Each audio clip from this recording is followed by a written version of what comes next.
It's coming up this weekend. Has anyone been here in the past 2 years?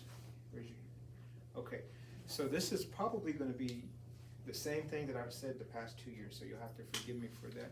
But for everyone else, has anyone been to a powwow or an indigenous gathering, I guess you could say? Because there's all kinds of stuff that goes on, especially in the state of Oklahoma. So I see a lot of hands. That's actually going to be very helpful, because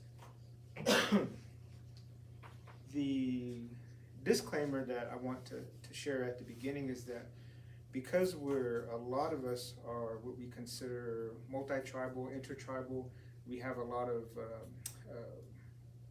I guess you could say, communities in our background, is that depending on what region of the state, who the head staff is, can really dictate a lot on how a powwow is conducted, a dance is conducted. Everyone kind of has their own rules that they go by, and even there's kind of an imaginary line between the north and the south, like a northern powwow or southern powwow. The good thing is, in Oklahoma, most of us consider ourselves the South, so most of the rules are about the same. But I wanted to just come here and introduce you a little bit to what you're going to be a part of. And I guess, well, folks, will you guys be volunteering Saturday or coming in and out? I know, now I say this tongue-in-cheek a little bit. I used to do a lot of stuff for the other school down in Norman a lot, and I would see a lot. You're shaking your head. I shake my head at them too. I'm like, oh, you guys don't know what that's doing. Believe me, they're a mess down there. But anyway, I don't want to get into that. I would see students from classes, different ones, coming to that event, writing notes, doing a paper, or doing something like that, like an assignment from classes. So I try to take a lot of this kind of introductory comments, this teaching, very seriously, because in some ways, these students, the persons that you're in classes with, maybe they come to events, it doesn't really matter, but in some ways, this might be their only interaction with indigenous peoples they'll have, that they know of. We don't know what region of the country they come from, and even to this day, that I've been in places where people were almost in shock, because they're like, oh, I didn't know Native peoples were still around today. Literally, I've heard that in some regions of the country. And even a lot of my work that I do is, I guess you could say, defending the rights of our people to exist on this earth. Not just here in this country, but I've worked with indigenous peoples all across the world.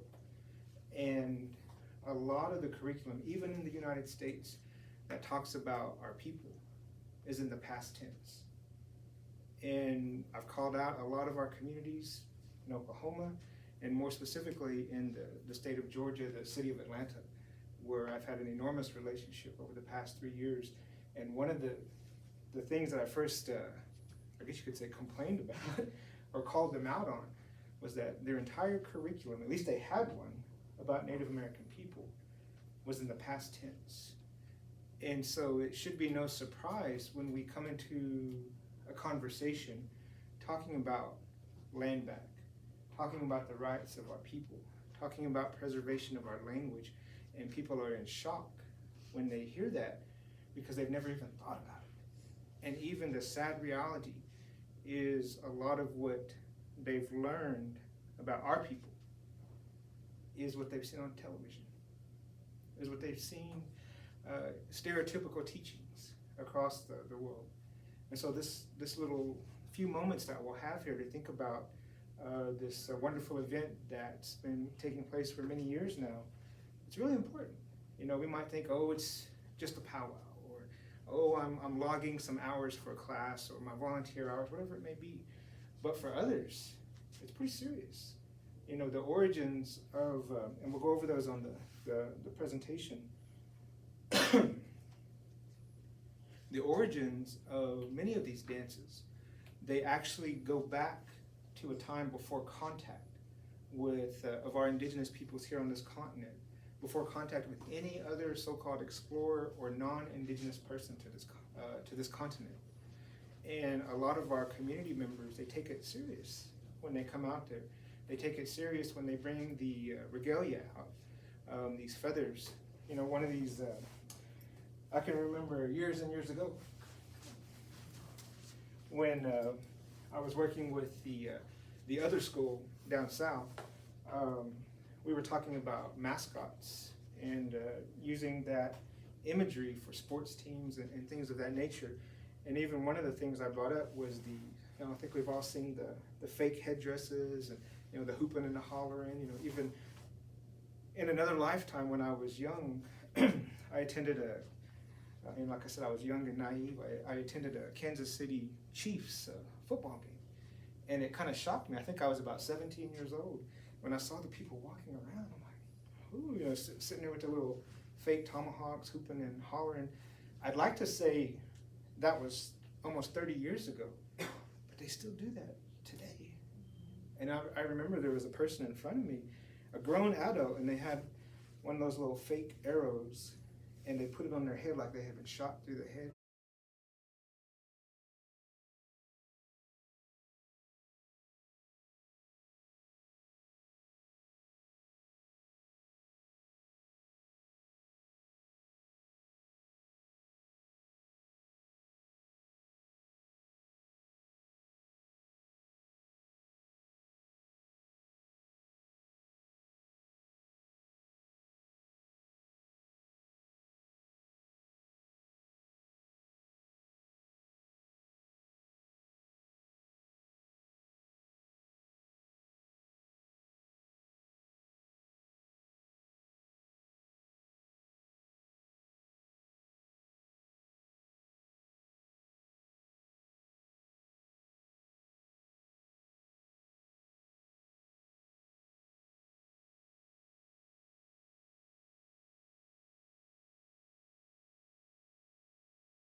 Put it on their head like they had been shot through the head. And I sat there like, what the hell is this? No, I didn't say that. My dad was with me. He was watching a football game, you know? And I couldn't believe it.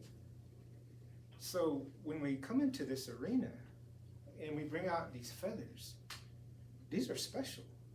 This is important to the people that are carrying them. There's a way that, you know, they just don't go around flaunting them in front of everybody, you know, taking pictures. Is that it's special to them. And what I told that school down south is that for us, as a Muskogee person, that I don't ever take my feathers. In fact, it's a law of our tribal community. That's who we are, my son Josiah. We practice our ways. You know, some of you may have come to the stomp dance that we did back in the spring semester of last year, and hopefully we'll have one coming up next semester, I hope. I need that date on my calendar. Did you tell me? You might have told me. Everybody come out to that too. But we don't take those feathers in situations that will desecrate them. You know, beer drinking, alcohol drinking, that kind of thing. We don't take them out in that arena. So we would never mix that imagery to that environment.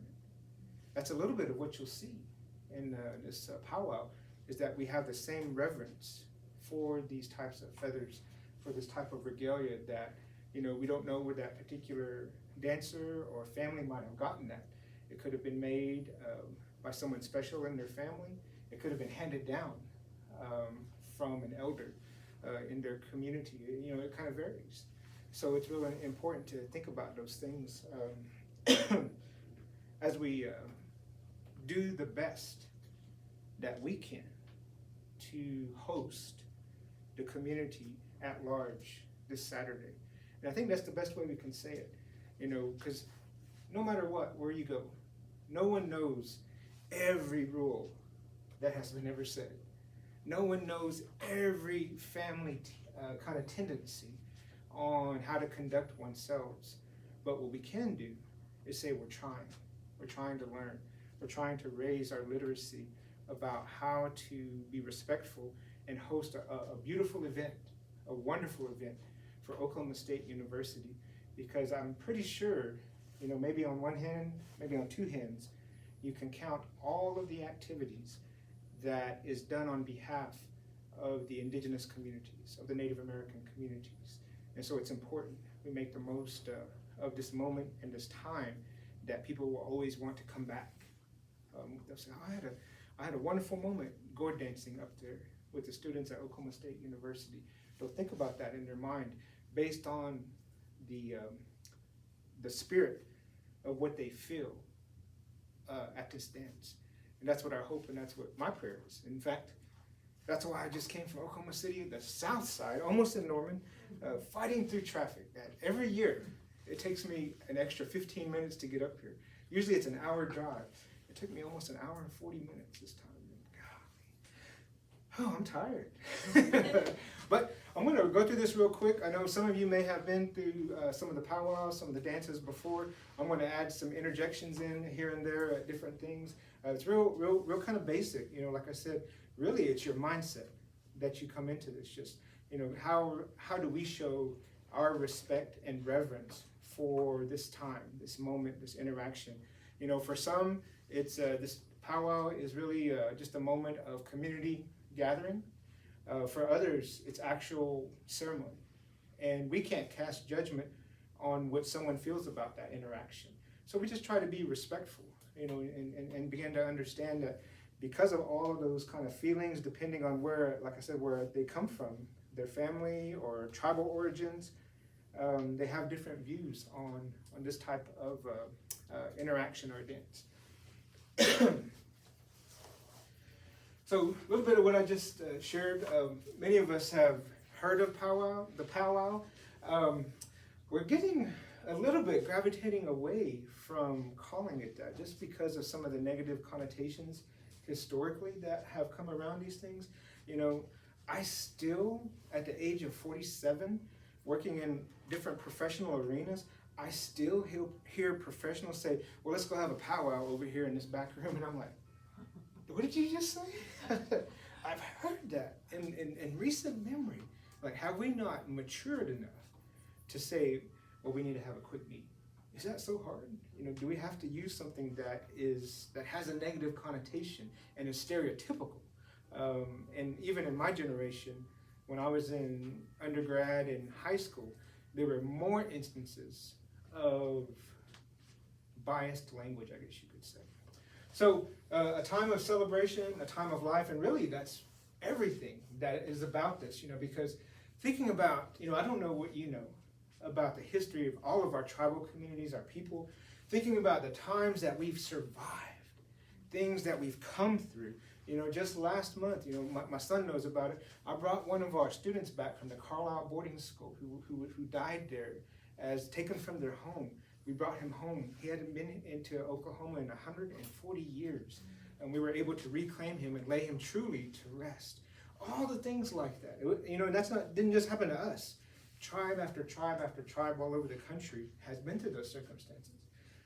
Surviving that history, these powwows and these moments are a celebration, are a joyous occasion that we can come out and hear the power of being able to dance together, the power of a song that you'll hear on the drum, the sacred nature, because some of those songs that you'll hear, depending on what type of a dance it is, they have, some of them are just general songs, some of them are family songs, some of them are special.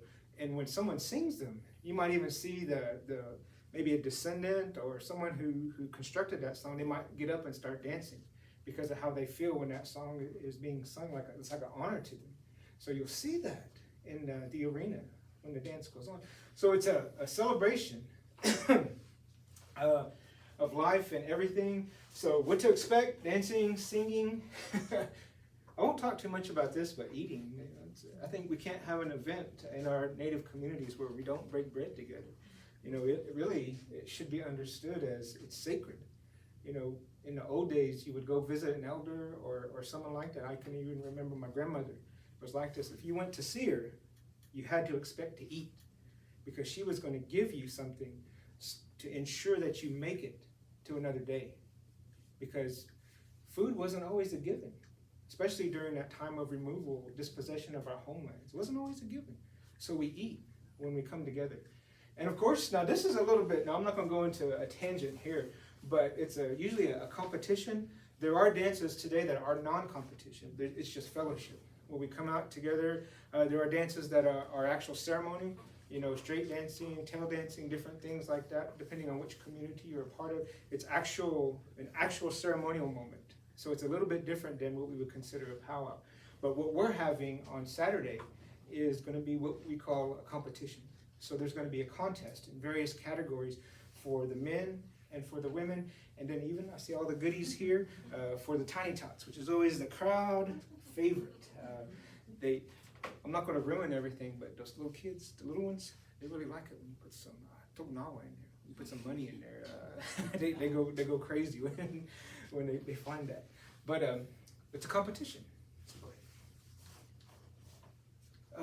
Like I had just mentioned, usually for us in the South, like I said, it kind of depends. There's a few exceptions, but on most occasions you'll find a center drum, and it will be in the center of the arena. That for this particular dance, everything will go in one direction, and we do like to make sure it is considered, like I said, I don't want to say clean, but we're reverent when we come into that circle. Like we said, even this drum, when some of these head singers, when they bring it out, they some of them call it like a grandpa. It's a grandpa to them, and there's a spirit in that drum, and so that it's not just taken out, to what they used to say at those football games, beat the tom-toms. It's not like that. There's a spirit about it, and so we're reverent in this moment that we've gathered together. And even as I'm thinking, maybe for the organizers too, the sponsors, that maybe in future years too, it's always good to say a prayer or a blessing for that arena. I know time is an issue sometimes, but I think that's what I've seen other organizations do, just to make sure that everything that takes place in that arena is going to be positive. It's going to be meaningful in a good way to the persons that come onto that ground. So that's something that, if I was thinking, I should have mentioned that in previous years too, especially as we think about saying a little prayer here at the end of the evening together. So sacred drum, sacred arena, clockwise direction, and it is typically, no crossing, no walking in front of each other. We kind of try to keep order so that we don't ever know what there'll be two persons that you kind of need to listen to. The master of ceremonies, which will be at the head table with the microphone. You'll hear them all talking throughout the evening, giving instruction, and also the arena director, who kind of enforces, I guess you could say, some of the rules, like here's what we're doing now. And so based on what they're doing, you don't want to be disrespectful.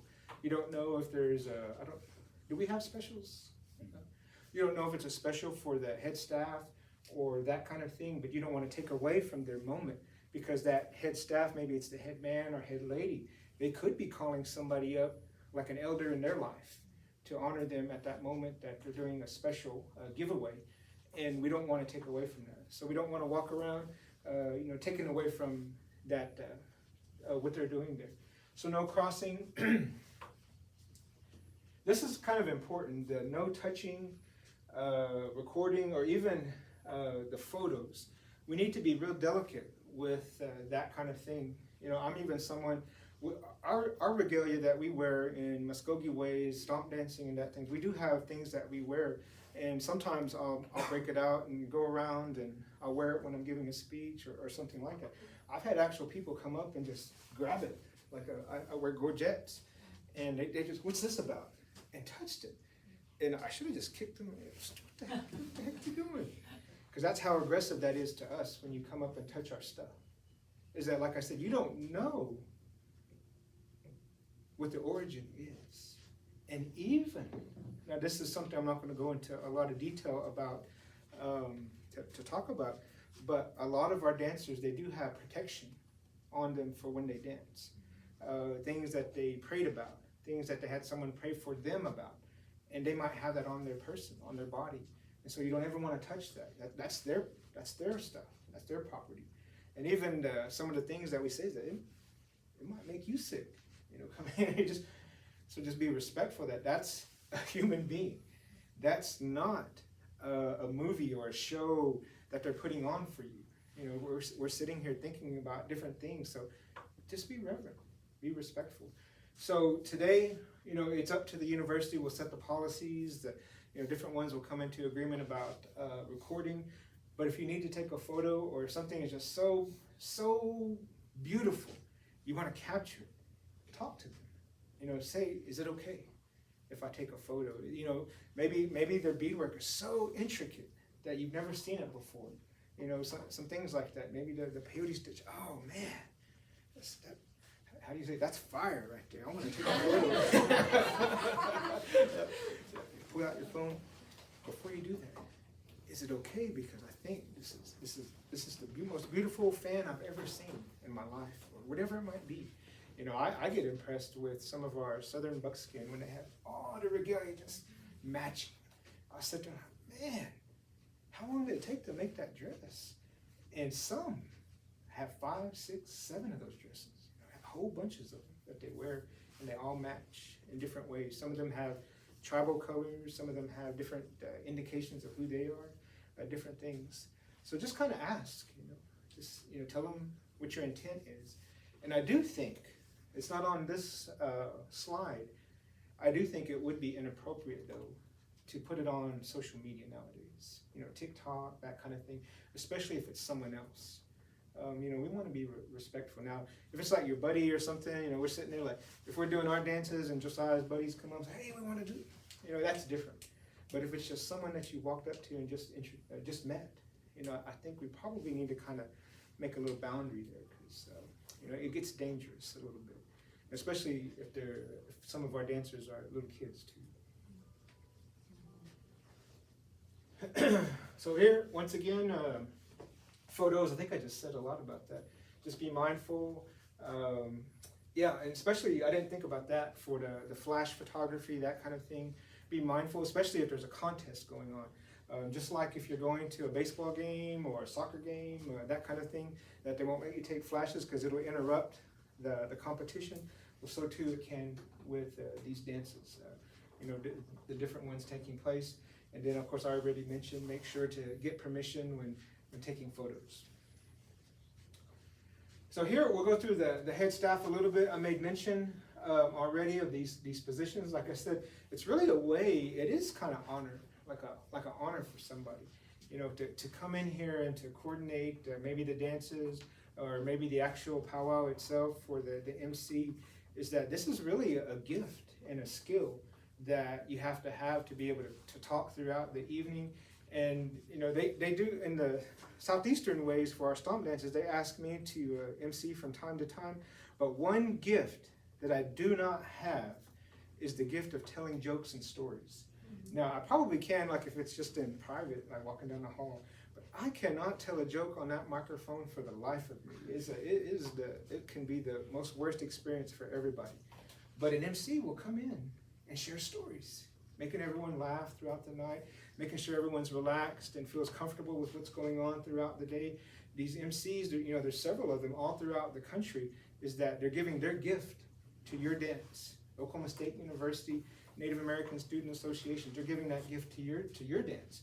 So you'll have an MC that comes in and he'll start making all of the announcements from the very beginning to the very end. This is first call. We want to get our drummers together, tell them to start rounding up here in just a little bit. We're going to start our first round, opening song of gourd dancing. They'll make that call all the way to the end, where, all right, we're going to say this closing prayer for our night together. And they'll be the last ones that kind of step off that stage. So the MC will be that person. Arena director, I made mention of also, they're the ones that are going to be kind of the workers. Now, in my younger days, I was an arena director, me and a buddy of mine, for a few dances back in, I felt like 2 lifetimes ago. But they're the ones that actually do the running around, especially in grand entry time and coordinating the contest. And so you'll see them kind of directing the traffic, depending on how many dancers there are. Sometimes they can be a little bit more tedious than other dances, just based on the actual numbers. But they're the ones that, you'll hear the MC talk to the arena director, are we ready? All right. And they'll relay the message to the head drum, we're ready to go. And they'll start up the singing for that grand entry time. But that arena director will be the one that I think for our volunteers we'll need to always check with throughout the evening. If we're providing refreshments like water or coffee to the head drum, to the head singers, that kind of thing, we need to make sure, is it okay to go out there? And then they'll give you the nod. Okay, or even for those that might be selling the raffle tickets. Now, I've been a part of some powwows where the head staff or the organizers actually got in trouble. They were not taking the raffle tickets out to the center drum. And they want to gamble too now. So they want to buy some tickets. So make sure that, you keep an eye out. Is it okay to go out there? Okay. And then they like to go, whether it's 50-50 or whatever the raffle is. They want to be included in that as well. Excuse me. So the head singer will be the one that comes in. They'll lead the singing for the evening. Now for our dance, I didn't look at the flyer. Do we have the same head singer for the gourd dance and for the evening dance? Okay. Because sometimes they'll have two. They'll have a gourd dance singer, and then they'll have the intertribal or war dance singer that come in. So we'll have one head singer that will coordinate from the beginning to the end. And do we have open drums too that are coming through? So we may have also throughout the evening other drum groups that will come and visit. So maybe someone from Oklahoma City, maybe someone from Tulsa, maybe someone from Pawnee. You never know. They might be coming in and they'll set up their own drum according to wherever they're placed by the arena director. And the head singer will actually still coordinate all of the songs. Okay, this is a Southern Straight Dance. We're going over here. Southern Thunder over here. They'll point out where to go. So the head singer actually kind of convenes and coordinates all of the songs, making sure that everyone has a chance to sing. And then even if there's an intertribal dance, maybe a two-step or just a basic intertribal, they'll go and say, okay, this drum will sing and this drum will sing. So it's really a special thing when someone's asked to do that. And then of course you have your head man dancer and your head lady dancer. So they'll also lead each one of those portions of dancing throughout the evening, intertribal, two-step, round dancing, that kind of thing. And they will all kind of have a moment throughout the night to have their own expression, to share their gratitude to the organization for bestowing that honor upon them. So that's what those specials are for. So you have those two dancers, and then we have our color guard, which is actually, I feel like I'm being repetitive, but it's actually real special to have a color guard. Who do we have this year, Josiah? Delaware veterans. The Delaware Veterans Association will be here. Last year we had Muskogee Nation veterans that were here. Is that it's real special because in our cultures, we have a place for those veterans, those who have seen actual war. And now this isn't something that is totally affiliated just with the United States. This is going back to how we treated our people that defended our way of life. We were respectful for them. The elders that had survived those moments and did something that has seen things that we didn't have to see as younger people. So when a veterans group comes in and is able to bring in the colors, now I don't want to get into tangent with all the complexity of the colors, but our people fought for those colors. Our people died for those colors at higher rates than anyone else in this country.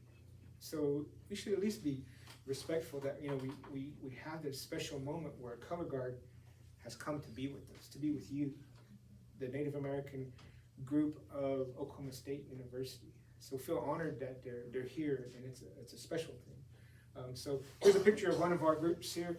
Now I'm not sure which group this is, but today more and more are getting organized, and we actually have Indigenous women's veterans groups now that go around and are doing this. And even I think our Muskogee Nation has a group even too that goes around doing these openings for different groups and entities around the country. First section of dancing will be the gourd dance. This is now I don't want to ruffle any feathers. I see our sponsors are here. Now it depends on who you ask where this dance originated from. But because I came from the South too, and I was around Kiowa people a lot, the Kiowas will talk a lot about the origins of it coming from their communities. And actually some of the songs, coming from some of their elders who are no longer with us, that there's a story behind it, of Leonard Kozad Sr., who, some of my family is related to them, that these songs were given to them at some point. But they also had origins of this type of dancing that go all the way back to sun dancing, when Kiowa people actually did the actual Sundance ceremony. Now, there's a whole story that goes behind that, why it transitioned, what was forbidden in the state of Oklahoma to do, actual ceremonial practices, that kind of thing. But it originated from the community there. And so today, it's kind of opened up into a much more broader type of dance. Now, there's actual ceremonies still taking place, mainly in the summertime, of gourd dancing. But it has become customary to do this dance at the beginning of the powwow time, coming together. So you'll see different ones, intertribal. I think this year we have Comanche Little Ponies who will be here, their own society. Comanche people will come up. Last year we had Osage, Archie Mason? Archie Mason and them came up, and it was the host group, different ones. Over the years, I've even, as a Southeastern tribal member, they've even asked me to be a head gourd dancer at different places. So they've asked me to come in and to do that. And the way that I was taught is that I'll always come in and say, if there's other people that can do it, that you would want or can do it better, then by all means, it's okay if you want them to do it. But I'll come in and do my best to provide that, to provide that moment. So I was taught that if a group like yours ever came to me, young people, starting out in life, that what my elder says, you don't ever want them to walk away empty-handed. And that's how a lot of these elders think when you go and ask them. They don't want you to walk away. We know you're going through enough. Going through school, away from your families, whatever it might be. We want this to be a breath of fresh air during your semester. We want this to be a moment of uplifting so that, 5-6 weeks from now, finals time? I can't even believe 5 or 6. Should I not say that? I see the head shaking. The good thing is it'll be over. But we want this to be a good occasion for you, so that you can just say, man, I had to work, but it didn't feel like work. It was good. So starts out with that gourd dance, and some of those are, those songs were really, really powerful songs that you'll see them dancing. You'll see the regalia usually here. I don't want to go too much into detail. I don't want to make sure I stay on my time here. But usually it is just with your kind of your Paley style blanket, your gourd, your rattle, and a bandolero, and maybe a different type of fan, just kind of depending on the tribal community. They'll come out and do that. Some wear moccasins of different types, different styles. They'll come out. And I want to go over this real quick. So on the, you'll see different things taking place that kind of a monetary honoring. Has everyone seen that before? Like in the gourd dance, where you'll see someone come up and they'll dance, and then you'll see someone, they'll ask someone to go dance with them, and they'll put money at their feet. And now, like I said, there's different rules. It varies from place to place. But usually what a person is doing is they're honoring that person who they're laying that money at. And to honor them, they'll ask a person in the community, perhaps it's the head gourd dancer, perhaps it's an elder, perhaps it's even a veteran, to come out there and dance with them. And the way that I was taught is that it's almost like you're praying for that person. That person's going to come in there and think about that life that they're honoring. So maybe like the outgoing princess or incoming princess, whatever it might be, you see them getting honored like that a lot because there's a lot of responsibility on their shoulders. Maybe even like the executive committee of the NASA. I've seen people call the exec committee out and say, we want to honor all these persons here for what they do for the university, and they'll put that money there. And usually what happens is it's customary that it'll be for about one song, that dance will be your dance. And sometimes it's real beautiful when you have a whole bunch of gourd dancers out there and everybody comes over and dances with you. And so it's really a sight to see, I guess you could say. And then at the conclusion of that, everyone will come through and you shake their hands, and if you go out there and dance, and we'll go over the protocol for that here in just a minute. If you go out there, it's always good to put something down, but I've also seen that some people may not have a little money to put down.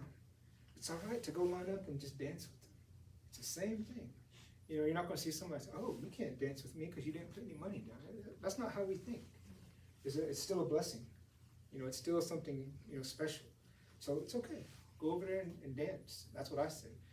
If someone argues with you, you say, "Chabon Colonel said it's okay." I'll say why. But at the end of that dance, then usually what will happen is perhaps the arena director, if they're not busy, will come over and pick that money that's been given up. And if not, sometimes it's always even a young person can kind of come out. Maybe it's a family member they know. And usually what happens is sometimes it's just given to that person that came over and danced. So I can remember when I was about 18, when I was brought into the arena to gourd dance, I used to sit there and say, "Who's that money for? Is that my money?" And I sit there whispering. But it's given to honor that person for coming over and giving the gift of that prayer or that dance with them. So they'll give it to them. And sometimes it kind of depends too, that if it's a gourd dance benefit, maybe a fundraiser, they'll just say, just give it to the head table, or wherever they'll designate where it'll go. So it kind of just depends. They'll figure it out. So that's kind of how we do that in our areas. Okay. So all of that will go up until right around supper break, and break for supper usually around 5. It kind of just depends on the night. And I think maybe only one time in my 47 years of existence have I ever seen a powwow actually go according to the schedule on the flyer. So just FYI. Usually they're a little bit later.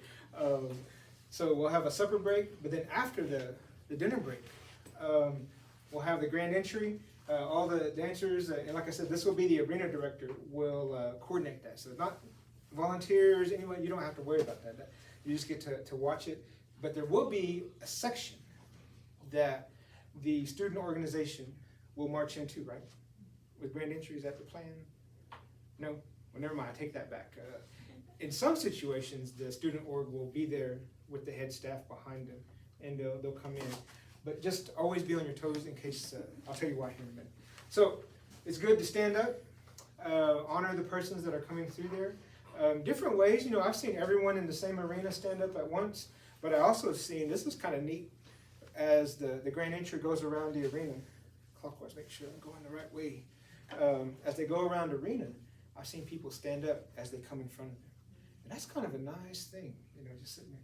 Everyone's kind of waiting, and then when they get in front of them, they'll stand up. It makes me think of peyote meetings, when we bring that water and just real, just saying I'm paying attention to what's happening here. So it just kind of depends. And, if we're standing up anyway, no one's going to say sit down, then stand up. It's okay. So you'll see that grand entry taking place. Just depending on how many dancers, could be one song, one long song, maybe 2 songs. It kind of just depends. They'll keep it going. And then right after that, they'll do these host of songs here. The flag song, memorial song, victory song. Now those are the ones we really need to pay attention to, because those are the special ones that, we're doing our national anthem. That we're honoring depends on the head singer. I've heard Kiowa flag song, Comanche flag song, Pawnee flag song, Cheyenne flag song. We have all of these flag songs. And just depending on what they feel or who their singers are, they'll do that. And so it's important, just like the national anthem. We'll sit there, we have veterans that are out there. After that, memorial song, just thinking about the past couple, I think I mentioned this last year, that the memorial songs have been real kind of emotional moments because of the pandemic and COVID and things. Thinking about the people that we've lost over the past 4 years, and the gravity of what we survived even in recent memory. So memorial songs have been real special as we think about dancing and being able to dance today in this moment. Victory song, sitting there, you'll see them, they'll start jingling their bells, dancing in place, different ones just in commemoration of overcoming all the way from battle to colonization, whatever you want to look at, overcoming all of that. And even for our students, I would say you have a place in that victory song too. Because I don't know if some of you are graduate students or where you're at in your academic career, but I know you're accomplishing your goals. You have a place in those victory songs as well. And we celebrate your accomplishments. We celebrate you being here at this university. And I'm not going to go off on a tangent on that either. Because you being here is powerful. From my grandparents were boarding school survivors. They only went to the 8th grade, and they were taught trades. To have us a moment where we can have an entire Native American student organization, this is just one of them too. You have all the things going on, the Sovereignty Center, everything. That's a victory. Those are what we're thinking about in this time. So we'll do that, grand entry, all that will be at the beginning, and then that's when the fun starts. We'll do some round dancing, different things, and that's when you'll hear Chabon try to break out a song or two. So take me back to my younger days. I don't want to go into details about that, though. I have to turn the camera off on that one. Intertribal dancing, the MC will tell you what dancing is intertribal. Not all of the dances throughout the night will be intertribal, but these are times that it'll be open for everyone to come out and basically just warm up or dance together. So this is one that will be open to even if you don't have regalia on. So I'm going to turn it over. Donna, sorry, Donna. But I want to, because there's a protocol that we follow when we enter the arena, whether it's with our regalia or if we don't have regalia. And specifically, I want to just turn it over to Donna for the protocol for our indigenous women or the women that come into the arena, because there's certain things that we do when we ask that they have a shawl on. And there's good reasons for that. It's not to embarrass anybody, but it's humble reasons that we ask that. There's a protocol that we follow. So we'll take a couple minutes here, and Donna's going to share with you a little bit. This also, not only during intertribal dancing, if you are invited up during the time of a special too, this is the same type of protocol that you'll need to follow if you're going out to receive a gift on behalf of the Native American Student Association. So this will need to be followed too. Okay, thank you, Siobhan. So we're going to have some extra shawls, and so if you get called out, if you need to go into the arena, get a shawl. And so you'll need to, and there might be another way. So if any women want to come up and show another way to do it, this is the way I do it. So pull it together and then make sure that it's, up here, and that it's not all crunched up, but that it's up real up high. You want your shawl to lay smooth. And so then you'll bring this is one way, and if somebody else has another way, come on up. So you will we'll go like this, and then so your shawl will be, I hope it's even all the way around. And so that's it. That's how you wear it. And so there will be folks to help out too, kind of in the behind the tables or where the area is. Just ask, because like I said, we're all trying, and so just look at each other, help each other out. I am notorious now. I don't wear shawls, but for my regalia, different things, I'm always cattywampus and everything. They'll have people come up behind me and they'll fix me sitting there. But just try to look out for each other. Just try to help each other out. Like I said, this will need to be done if the group is invited out. Let's say for the exec committee, maybe the head man dancer is doing his special, and they want to honor you, give you a blanket or offering or donation or something like that. So it's good. Now, I think it's good if the entire executive committee, if you're not working your tails off all night, to go up there and shake hands with the family. I think that's always something special. But if not, maybe a designated person, chair, vice chair, or whoever's available sometimes will go up there and shake their hand. So the same thing is that it's good to wear that shawl up there, just to show the respect and the reverence for that arena and the things that we think about during that moment in time. So like Donna was saying, there'll be some shawls available if you don't have one, or if you have one, bring it on just in case. And you never know when you might feel good and say, I'm gonna dance this one. And I think at the end of the dance, does the